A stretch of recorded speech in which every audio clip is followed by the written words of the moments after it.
Rabi ini mengatakan, dari semua kemajuan, ada satu hal yang belum kita gapai, yang seharusnya Israel harus segera mencapai hal ini, yaitu tentang Mesias yang belum juga datang. Dan di saat itu Rabi ini meminta Netanyahu untuk mempercepat kedatangan Mesias ini. Yo geng, tekan tombol subscribe geng. Hey yo, what's good? Welcome back to Kamar Jerry.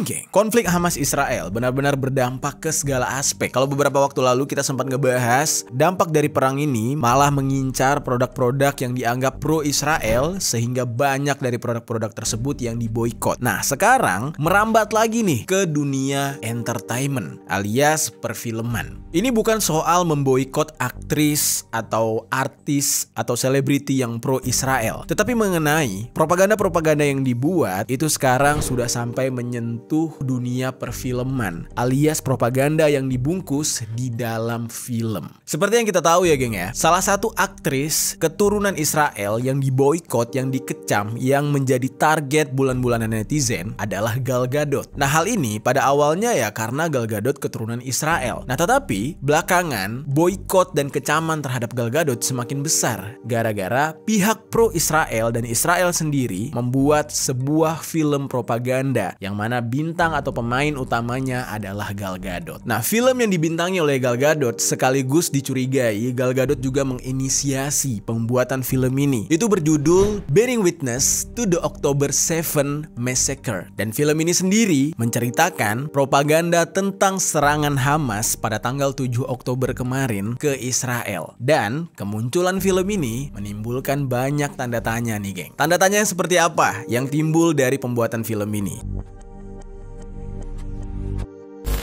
Jadi geng, film ini tuh agak mencurigakan. Kenapa? Agak nggak masuk logika dan terkesan buru-buru. Yang mana perang masih berlangsung dan baru saja terjadi, tetapi kok bisa mereka sudah bikin film? Nah, disinilah kecurigaan mulai muncul nih geng. Ini bukan hanya sekedar cocok logi, tetapi banyak bukti-bukti yang bisa kalian lihat dari pemberitaan-pemberitaan tentang pengakuan beberapa pihak yang tadinya pro-Israel, tapi setelah itu mereka merasa sangat bersalah dengan apa yang dilakukan oleh Israel. Lalu akhirnya mereka membocorkan kebohongan demi kebohongan. Nah, kemunculan film yang dibintangi oleh Gal Gadot ini semakin memperkuat kebohongan-kebohongan tersebut. Yang bahkan Gal Gadot sendiri nih, ketika film ini diluncurkan, tayang perdana gitu ya, Gal Gadot gak hadir sama sekali. Entah apa alasannya, entah karena malu, entah karena takut, karena sudah mulai ketahuan nih kebohongan-kebohongan Israel, makanya mungkin dia gak hadir. Tetapi belum ada kepastian nih soal ketidakhadiran Gal Gadot dalam penayangan perdana film ini. Tapi nanti coba kita bahas, kalian boleh beropini sesuai dengan pemikiran kalian masing-masing. Langsung aja kita bahas kasus yang satu ini di sisi lain.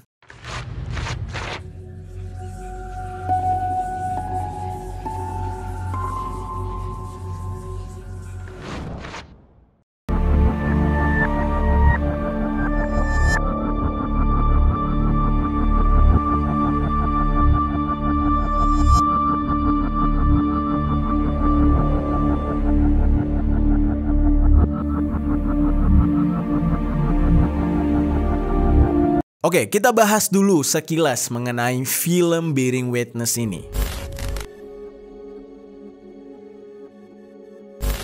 Apa sih isi film ini? Menceritakan apa sih sebenarnya? Kalau kalian perhatikan, film ini semacam film dokumenter, yang mana isi dari film ini itu menyatukan beberapa dokumentasi video tentang penyerangan Hamas pada tanggal 7 Oktober kemarin. Dan durasi dari film ini itu selama 43 menit. Durasinya hampir 1 jam, berarti ini masuknya sih ya dibilang film pendek, iya, dibilang film panjang juga sudah sedikit masuk. Karena kenapa? Aturan untuk membuat film pendek itu durasinya di bawah 40 menit dan maksimal 40 menit. Nah, kalau film ini udah lebih 3 menit gitu ya, 43 menit, hampir masuk ke dalam kategori film panjang. Siapa yang memproduksi film ini, geng? Film ini ternyata diproduksi oleh unit juru bicara IDF, tentara Israel. Yang mana tujuan pembuatan video ini adalah sebuah propaganda untuk membuat dunia hanya mengingat kejadian 7 Oktober tersebut. Jadi supaya orang-orang tuh hanya terfokus pada kejadian tanggal 7 Oktober, yang dimana di situ memperlihatkan kalau Hamas yang melakukan penyerangan pertama terhadap Israel. Nah, semua ini dilakukan agar memudarkan ingatan orang-orang bahwa Israel sudah melakukan penyiksaan terhadap warga Palestina jauh dari sebelum tanggal 7 Oktober tersebut.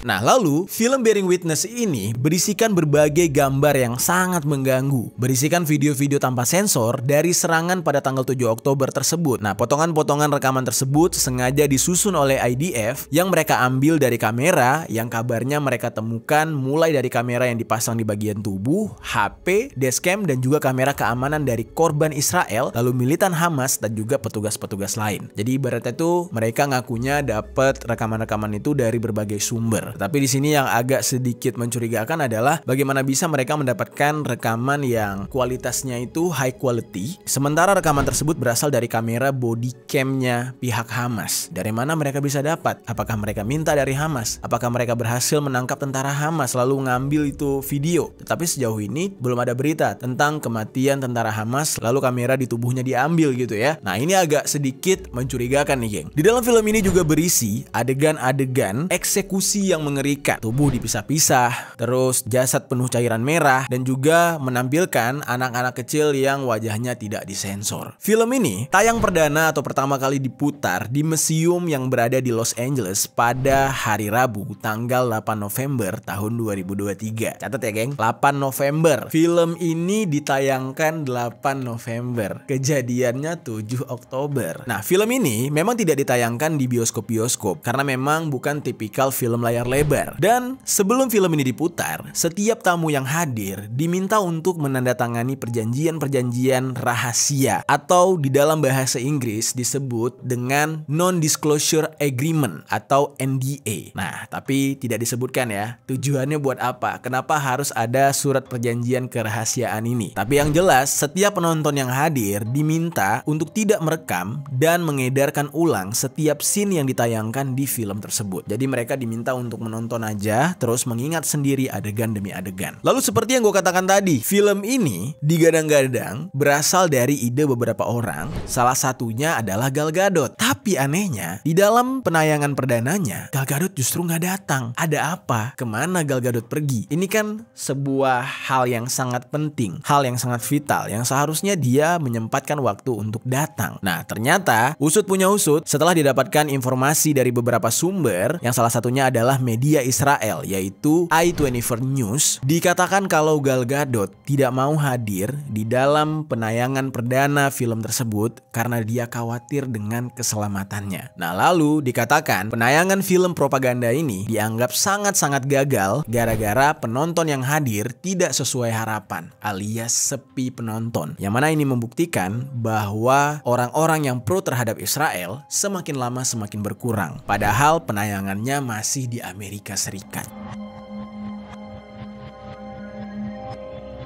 Kecurigaan muncul gara-gara film ini hanya membutuhkan waktu 1 bulan lalu sudah bisa ditayangkan. Itu bagaimana caranya gitu? Dan sampai sekarang perang masih berlangsung. Padahal nih, geng, ini film kan durasinya hampir 1 jam. Dan ketika gue cari tahu gitu ya, pembuatan film pendek dibutuhkan waktu berapa lama. Tidak ada satupun film pendek dengan durasi yang hampir 1 jam atau bahkan kurang gitu ya, kurang dari 40 menit gitu, yang bisa dibuat hanya dalam waktu 1 bulan. Apalagi ini bukan cuma pembuatannya 1 bulan, tapi dalam waktu 1 bulan sudah bisa tayang, sudah bisa ditayangkan di museum dengan tujuan untuk propaganda. Nah, di sini agak mencurigakan.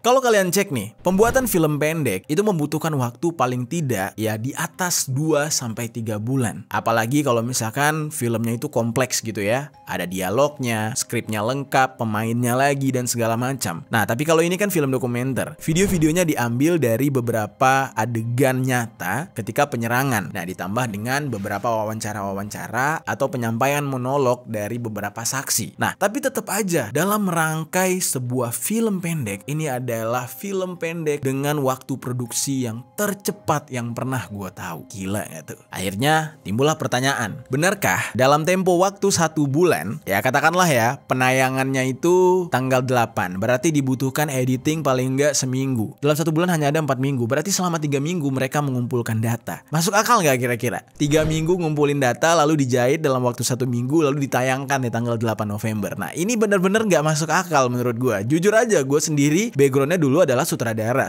video klip. Video klip yang ukuran videonya cuma durasi 3 menit aja itu gue butuh 1 bulan lebih untuk persiapan sampai dengan syuting sampai dengan tayang. Ini singkat banget gitu. Nah timbullah pertanyaan, benarkah mereka berusaha mengumpulkan data-data tersebut selama 3 minggu atau justru film ini sudah ada atau sudah direncanakan jauh sebelum perang ini ada. Nah, disinilah timbul pertanyaan, serangan di 7 Oktober itu apakah benar-benar real seluruhnya serangan oleh Hamas? Atau serangan yang direncanakan Hamas? Atau justru ini adalah serangan yang sudah disetting dari jauh-jauh hari dengan tujuan agar Israel memiliki alasan membantai rakyat sipil. Who knows nih? Ini kan baru opini atau cocok-cocok logian gitu ya. Ini gue lemparin pertanyaannya kepada kalian. Gimana nih? Karena kalau kita perhatikan, di dalam konflik antara Israel dan Hamas ini, seharusnya kan yang berperang adalah Israel dan Hamas. Tetapi entah kenapa, Israel sangat-sangat gencar membombardir warga sipil. Ya walaupun dengan alasan yang selalu mereka giring, mereka menyerang Hamas yang markasnya berada di tengah-tengah warga sipil, katanya. Tetapi dari beberapa sandra warga Israel yang telah dibebaskan oleh Hamas, mereka tidak ada satupun yang mengaku kalau mereka disandra atau dikurung di tengah-tengah masyarakat. Yang berarti markas Hamas sama sekali tidak berada di tengah-tengah masyarakat, ya kan?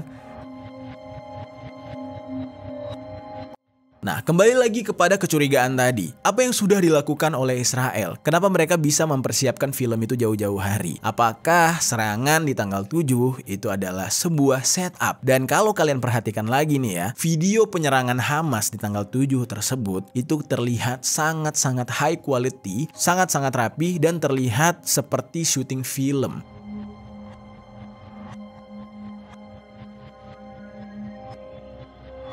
Nah lalu geng, kecurigaan ini semakin diperkuat nih dengan munculnya beberapa pengakuan-pengakuan dari pihak Israel sendiri yang mengatakan kalau ada beberapa serangan yang dilakukan oleh Israel terhadap warganya sendiri dengan tujuan membuat propaganda, membuat berita seolah-olah itu adalah serangan Hamas. Nah, ini adalah pengakuan dari pihak Israel sendiri ya, geng. Bukan sebuah berita hoaks, tapi ini benar-benar datang dari pengakuan Israel sendiri. Nanti gue jelasin nih pengakuan yang mana aja soal serangan yang dilakukan oleh Israel terhadap warganya sendiri. Berarti di dalam hal ini, kejadian penyerangan terhadap anak-anak muda yang sedang party di gurun pasir, jika ini memang dilakukan oleh Israel, berarti mereka adalah tumbal untuk propaganda Israel dalam melancarkan serangannya terhadap Palestina dengan berlandaskan alasan pembalasan serangan terhadap Hamas.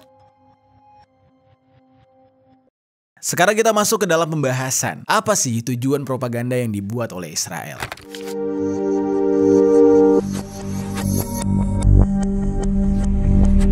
Nah mungkin di luar sana masih ada yang berpikir, buat apa sih Israel capek-capek bikin propaganda dan gak masuk akal banget gitu ya kalau Israel menyerang rakyatnya sendiri, mengeksekusi rakyatnya sendiri hanya untuk memfitnah Hamas lalu menyerang Palestina. Ya mungkin itu pertanyaan yang muncul dari banyak orang saat ini karena terdengar tidak masuk akal. Negara mengeksekusi rakyatnya sendiri demi bisa menyerang negara lain. Tetapi geng, itulah adanya. Tidak semua warga Israel yang tewas di dalam peperangan ini disebabkan oleh serangan Hamas. Kita ambil contoh serangan yang dilakukan oleh Israel terhadap Hamas ketika Hamas sedang menyandra beberapa warga Israel. Di saat itu, tentara Israel yaitu IDF itu sama sekali tidak peduli. Mereka terus saja membombardir ke target mereka yaitu pasukan Hamas, yang mana jelas-jelas serangan tersebut tidak hanya membunuh pasukan Hamas, tetapi juga para sandera yang notabene adalah warga sipil Israel sendiri. Nah, lalu kemudian atas serangan-serangan tersebut mulailah banyak pergolakan yang terjadi di internal Israel. Di negara mereka sendiri, banyak warga sipil Israel yang mulai menentang kebijakan-kebijakan kejam Netanyahu.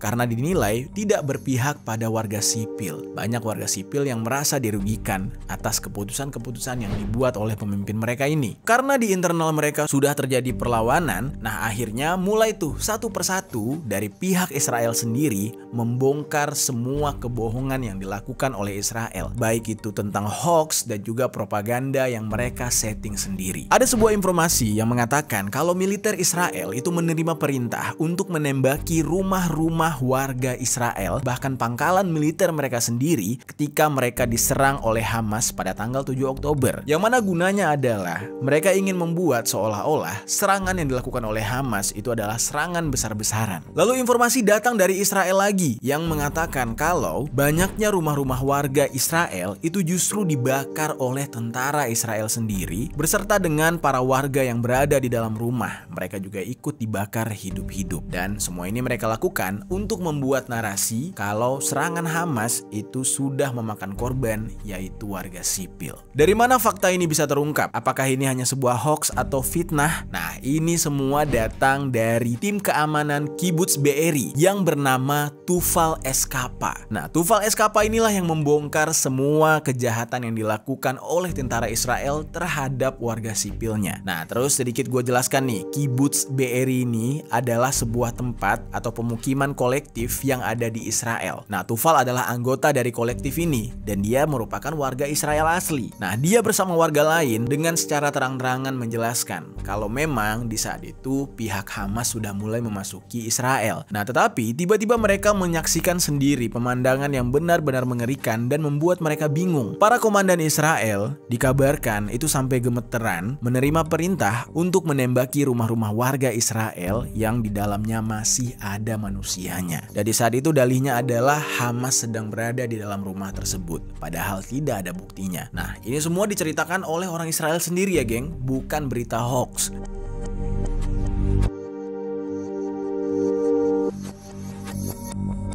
Tidak cukup sampai di situ, Israel juga membuat propaganda serangan yang mereka lakukan terhadap fasilitas milik mereka sendiri, yaitu di penyeberangan Erez ke Gaza. Nah, lagi-lagi di dalam serangan ini awalnya mereka tidak mengakui kalau itu adalah aksi yang mereka lakukan. Mereka bilang itu adalah aksi Hamas, tetapi setelah ketahuan, setelah ada bukti, setelah ada saksi, mereka tidak bisa mengelak lagi, tapi mereka masih ngeles. Mereka bilang lagi, oke, kalau itu memang benar kita, katanya, kita yang nyerang. Tapi kita nyerang itu karena di lokasi tersebut ada Hamasnya. Jadi di saat itu mereka mengincar Hamas dan mengebom fasilitas Israel sendiri. Tapi di dalam kejadian itu yang mati tidak ada satupun pasukan Hamas. Yang ada adalah warga mereka sendiri, yaitu warga Israel.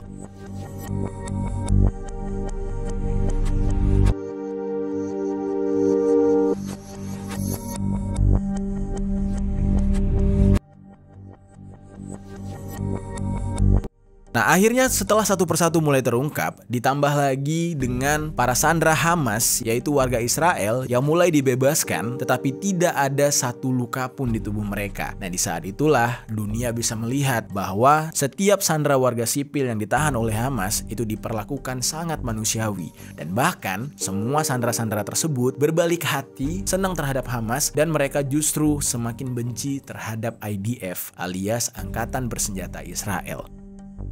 Nah, para sandera yang mulai dibebaskan oleh Hamas itu sempat diwawancara oleh media-media Israel, dan di saat itu wawancaranya secara live. Kebanyakan dari sandera di sana memberikan kesaksian dan pengakuan yang membuat pihak Israel merugi. Gara-gara di dalam kesaksian mereka malah memuji pasukan Hamas yang memperlakukan mereka dengan sangat manusiawi.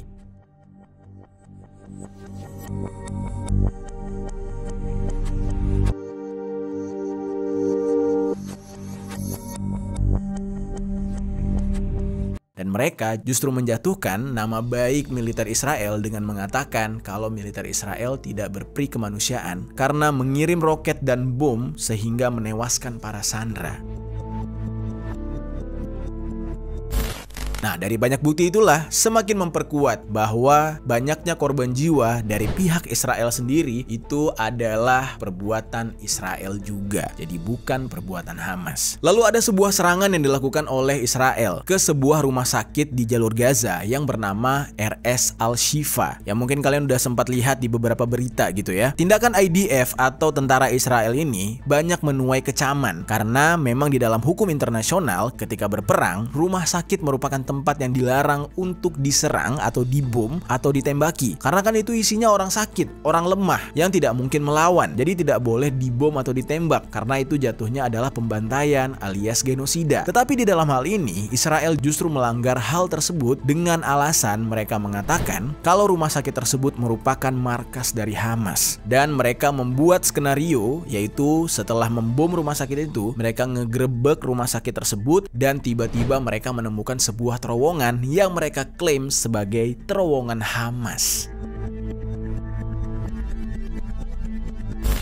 Nah, tapi dunia internasional tidak percaya begitu aja tentang terowongan tersebut. Nah, terowongan itu tidak terlalu besar ukurannya, berlapis dengan beton dengan menggunakan lampu listrik. Ada juga spot untuk buang air di dalam terowongan tersebut. Kemudian di dalam terowongan terdapat beberapa senjata api dan perlengkapan militer lainnya, termasuk granat dan juga drone. Yang jadi pertanyaannya, benarkah terowongan ini selama ini digunakan oleh Hamas atau milik Hamas yang sengaja dibangun sebagai markas bawah tanah di rumah sakit tersebut? Nah, ternyata nih geng, setelah ditelusuri nih ya mengenai track record dari rumah sakit ini. Jadi rumah sakit ini sudah dibangun pada masa mandat pemerintahan Inggris tahun 1946. Ketika itu Mesir yang menguasai Gaza melakukan pembangunan pertama rumah sakit tersebut. Nah, lalu setelah itu ketika Israel menguasai jalur Gaza, mereka melakukan perluasan besar-besaran terhadap rumah sakit tersebut pada tahun 1980. Nah, dan ketika melakukan perluasan alias renovasi rumah sakit tersebut, kontraktornya itu berasal dari Israel. Nah, jadi rumah sakit ini nih sudah direnovasi sama Israel dengan kontraktor yang berasal dari negara mereka sendiri. Lalu ketika mereka melakukan perluasan dan renovasi rumah sakit itu, ternyata mereka juga membangun sebuah tempat di bawah rumah sakit tersebut. Dan menurut pakar keamanan Israel yang bernama Roni Shaket, yang secara mengejutkan membuat sebuah pengakuan terang-terangan kalau terowongan yang ada di bawah rumah sakit itu adalah milik Israel, dirancang oleh perusahaan teknik Israel dan digunakan oleh pemimpin militer Israel pada masa itu.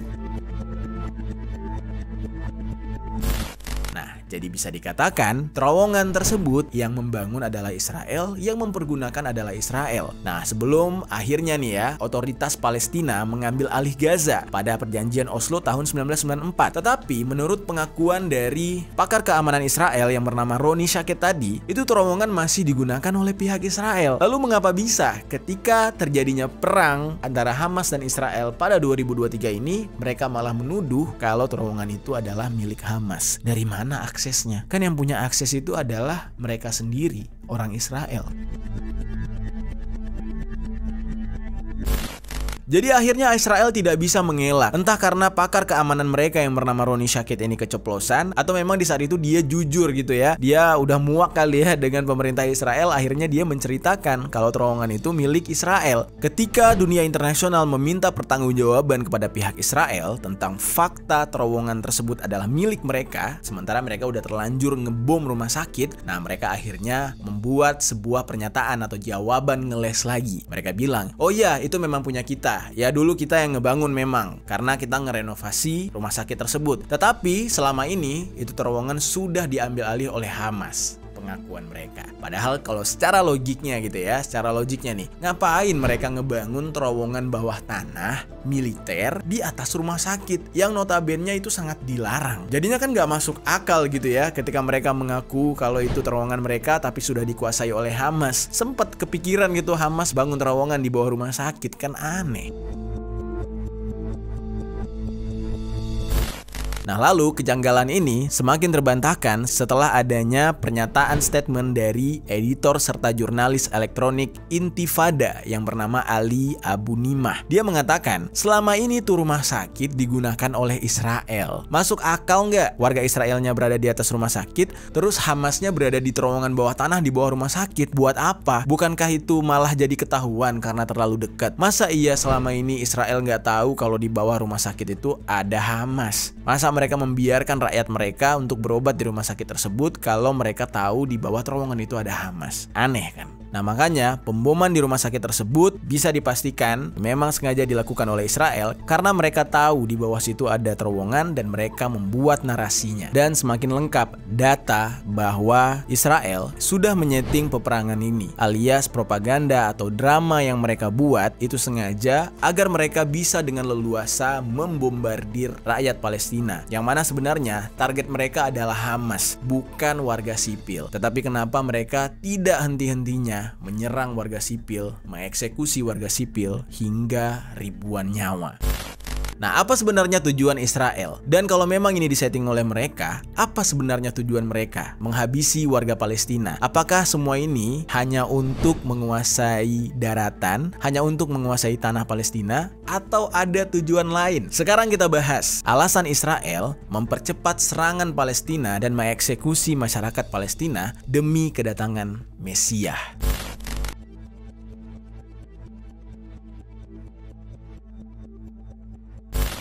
Nah, seperti yang kita tahu ya geng, Israel menyerang Palestina dengan alasan mereka melakukan pembalasan terhadap Hamas. Tetapi seperti kata pepatah, sekali dayung, 2-3 pulau terlampaui. Mereka nyerang Hamas tapi sekaligus membantai rakyat Palestina dengan benar-benar keji. Dan yang mereka serang kebanyakan wanita dan anak kecil. Nah, di dalam hal ini kita bisa melihat ya, bagaimana kejamnya Israel ketika melakukan serangan balasan, tetapi sama sekali tidak terukur. Jadilah di sini kecurigaan terhadap propaganda mereka itu semakin terlihat, yang mana semakin jelas bahwa serangan di 7 Oktober mulai dari film yang mereka buat dalam waktu yang singkat, terus juga pembantaian rakyat mereka sendiri yang diakui oleh internal mereka, terus juga terowongan yang mereka tuduh itu punya Hamas, ternyata mereka sendiri yang ngebangun. Berarti di dalam hal ini secara sengaja mereka menyeting semuanya untuk membasmi keturunan Palestina. Untuk apa hal tersebut dilakukan? Kalau secara kasat mata, ya jelas untuk merampas tanah Palestina. Tetapi alasan dibalik itu semua ada yang jauh lebih dalam. Selain untuk mengusir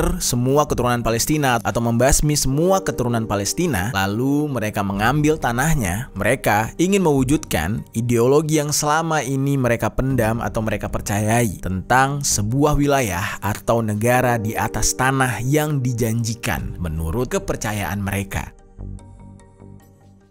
Nah, apakah hal ini nyata? Apakah benar alasan Israel seperti itu? Nah, sekarang coba kita bahas nih ya. Fenomena ketika Perdana Menteri Israel yaitu Benjamin Netanyahu ketika dia bertemu dengan seorang rabi Yahudi. Nah, kalian bisa lihat ini ada videonya jelas banget dan ini adalah video lama yang mana di dalam percakapan tersebut Netanyahu bermaksud menemui rabi itu lalu meminta doa kepada rabi tersebut. Ya, rabi ini kayak ustadz, kayak ulama, kayak pendeta, kurang lebih kayak gitulah, tapi di dalam agama Yahudi. Lalu kemudian terjadilah percakapan nih antara si rabi ini dengan Netanyahu. Di dalam percakapan tersebut, Netanyahu bertemu dengan rabi ini bermaksud meminta restu atas kepemimpinannya dan doa kepada rabi tersebut. Ya karena kan rabi itu sama seperti ustadz, ulama, atau pendeta, atau pastor gitu ya di dalam agama Yahudi. Nah kemudian Netanyahu berkomunikasi dengan rabi tersebut, yang mana rabi ini memuji kinerja Netanyahu dalam memimpin Israel. Nah dia bilang sudah banyak kemajuan yang terjadi di Israel dan Netanyahu merespon hal tersebut dengan sangat senang. Tetapi setelah itu rabi ini mengatakan dari semua kemajuan ada satu hal yang belum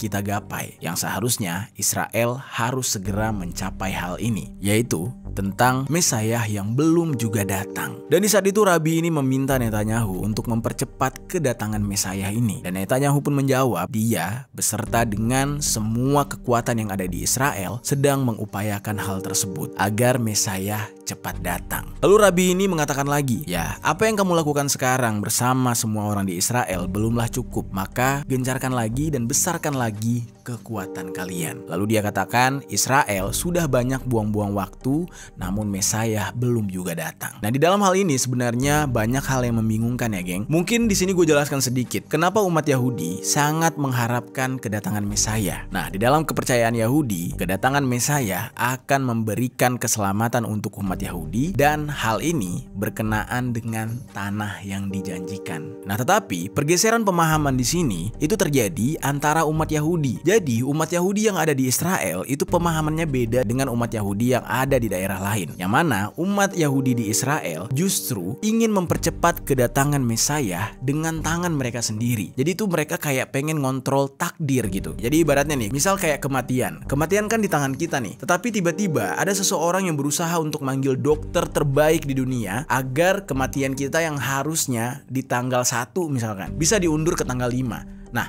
hal itu kan sebenarnya kalau secara logika agak mustahil untuk dilakukan karena berkenaan dengan takdir. Nah, hal itulah yang sedang diupayakan oleh Israel sekarang. Mereka sedang berusaha untuk mempercepat kedatangan Mesias. Sementara, menurut kepercayaan dari kebanyakan umat Yahudi, Mesias tersebut tidak akan datang karena tindakan yang disengaja atau dibuat oleh manusia, namun melainkan dia akan datang karena kehendak Tuhan. Dan pada dasarnya, negara Israel ini sebagai sebuah manifestasi dari tanah yang dijanjikan itu merupakan hal yang dianggap keliru menurut pandangan pemeluk agama Yahudi lain yang berada di luar Israel. Makanya sekarang banyak pemeluk agama Yahudi yang tidak sepaham dengan umat Yahudi yang ada di Israel alias Zionis. Banyak masyarakat Yahudi yang di luar Israel yang bukan Zionis itu justru menentang pembentukan negara Zionis Israel. Nah, jadi nggak semua Yahudi mendukung pembentukan negara Israel ini, geng. Karena menurut pemahaman Yahudi yang sebenar-benarnya nih ya, yang berdasarkan dengan pemahaman lama, pendirian negara Israel atas dasar tanah yang dijanjikan itu tidak bisa dipaksakan oleh tangan manusia. Tetapi pendirian negara Israel ini hanya bisa terlaksanakan atas pemberian dari Mesias yang akan turun nantinya menurut kepercayaan Yahudi. Nah, jadi makanya klaim atas tanah yang dilakukan oleh Zionis Israel kepada Palestina dan menganggap itu adalah tanah perjanjian itu sebenarnya dianggap salah oleh umat Yahudi lain karena hal tersebut dianggap sangat memaksa sampai-sampai harus membantai umat manusia lain. Jadi secara simpelnya nih ya, hanya Mesias lah yang nantinya akan bisa membawa bangsa Yahudi ke tanah yang dijanjikan atau ke tanah yang dimaksud. Jadi jangan heran nih geng ya, kenapa Israel saat ini mengupayakan pembantaian besar-besaran dengan segala upaya sampai mereka membuat propaganda, membuat settingan drama. Hal itu dilakukan karena mereka berusaha untuk playing victim, berusaha untuk menghindari kecaman yang begitu besar dari dunia internasional atas pembantaian yang mereka lakukan. Jadi mereka bikin dramanya dulu supaya bisa lebih leluasa membantai orang Palestina dengan alasan serangan balasan. Dari sekian panjang nih pembahasan kita, sekarang kita balik lagi ke pembahasan awal, yaitu film Bearing Witness tadi. Film Bearing Witness ini diciptakan oleh Israel sebagai propaganda untuk melawan sebuah film lain yang mereka takuti dan mereka anggap sebagai propaganda yang diciptakan oleh Palestina. Nah, jadi nih geng, sebelum terciptanya film Bearing Witness ini, itu ada sebuah film yang ditayangkan di Netflix. Film ini dibuat oleh Darin J. Salam, seorang warga negara Yordania. Dan film yang ditayangkan di Netflix ini sempat mendapat kecaman dari orang-orang yang pro-Israel sampai-sampai mereka mendatangi kantor Netflix. Judul film yang dimaksud adalah Farha, yang mana film ini membuat orang-orang yang pro-Israel itu sampai ketar-ketir dan ketakutan. Mereka meminta film ini dihapus. Nah, padahal nih ya, film Farha ini sama sekali tidak ada menyebutkan nama Israel di sana. Film ini menceritakan tentang seorang perempuan yang bernama Farha yang memiliki mimpi untuk bisa sekolah bersama dengan temannya yang bernama Farida. Nah, tapi impiannya tersebut harus terhenti karena secara tiba-tiba desa tempat Farha tinggal diserang oleh tentara Inggris. Gimana ya ceritanya tuh diserang oleh tentara Inggris gitu, bukan tentara Israel, bukan IDF gitu. Nah, kok bisa Israel dan pro-Israel sampai ketakutan akan film ini yang mereka anggap film tersebut adalah bentuk propaganda Palestina. Padahal yang bikin bukan orang Palestina, yang bikin sutradaranya orang Yordania. Ternyata usut punya usut, walaupun film ini tidak secara gamblang disebutkan inspirasinya dari mana, tetapi warga Israel sendiri dan orang-orang yang pro-Israel sadar kalau film ini mirip dengan peristiwa Nakba yang terjadi pada tahun 1948. Jadi bisa dikatakan film ini tuh isinya kayak sarkas, tetapi dunia nggak tahu kalau sarkasnya ini mengarah ke Israel, tapi justru orang Israel sendiri yang panik, yang kebakaran jenggot atas penayangan film tersebut. Sedikit gue ceritakan, Nakba ini diambil dari bahasa Arab yang berarti bencana, yang merujuk pada pemindahan massal dan pengusiran penduduk atau pembersihan etnis Arab Palestina selama perang Arab-Israel. Nah, mengapa orang-orang Israel jadi ngeh kalau film Farha ini terinspirasi dari peristiwa Nakba? Nah, ternyata gara-gara latar waktu di film tersebut diambil pada tahun 1948, yang mana ini adalah tahun yang sama ketika peristiwa Nakba terjadi. Nah, lalu kan gak disebutkan nama Israel di sana. Kenapa Israel jadi tersinggung? Nah, ternyata memang geng, walaupun di film tersebut yang disebutkan adalah tentara Inggris, dalam sejarahnya memang Inggrislah dalang dibalik penyebab awal mula Palestina dan Israel berkonflik, yaitu karena Inggris memberikan tanah kepada Israel di atas tanah Palestina melalui perjanjian Balfour. Nah, itu dia geng. Dan semenjak film Farha muncul, kepanikan mulai timbul di kalangan orang-orang yang pro Israel dan Israel sendiri. Akhirnya mereka membuat film propaganda tandingan, yaitu film Bearing Witness tadi yang dibintangi oleh Gal Gadot. Itu dia geng pembahasan kita hari ini. Nah, mungkin kalian bisa tinggalkan opini kalian tentang cerita hari ini. Silahkan tinggalkan komentar di bawah.